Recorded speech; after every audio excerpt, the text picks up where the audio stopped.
բայց ձեր մեջ այդպես չպետք է լինի, այլ ձեզանից ով ուզում է մեծ լինել, պետք է ձեր սպասավորը լինի, և ձեզանից ով ուզում է առաջինը լինել, բոլորի ծառան պետք է լինի, որովհետև մարդու որդին նույնպես չեկավ, որ իրեն ծառայեն, այլ որ ինքը ծառայի ու շատերի համար իր կյանքը որպես փրկագին տա։ Հիսուս Քրիստոսի այս խոսքերը գլխիվայր շրջում են աշխարհի արժեքները։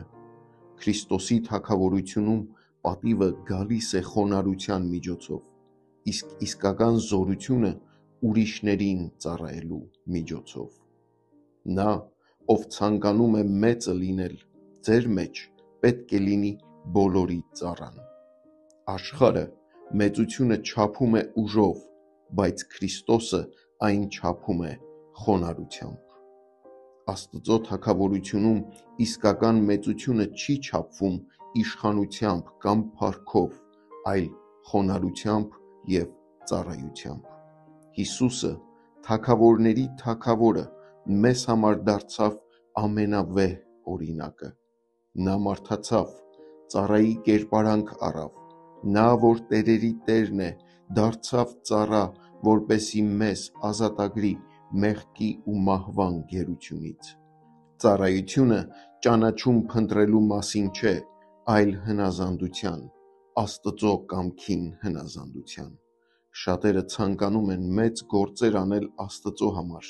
բայց քչերն են ցանկանում փոքր գործեր անել, մնալով վարագույրի ետևում, անտեսանելի ու աննկատ։ Երբ ծառայում ենք ուրիշներին, արտացոլում ենք Քրիստոսի բնավորությունը և մեր ուրախությունը գտնում նրա մեջ։ Եկեք այսօր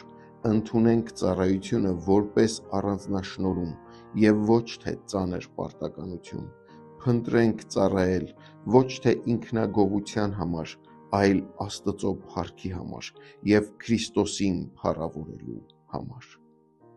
Տեր Հիսուս, սովորեցրու ինձ ծառայել խոնարհությամբ, ինչպես դու արեցիր, օգնիր, որ մեծություն փնտրեմ ոչ թե դիրքի, այլ ինքնազոհ սիրո միջոցով։ Թող իմ կյանքը արտացոլի քո անշահախնդիր սերը։ Ամեն։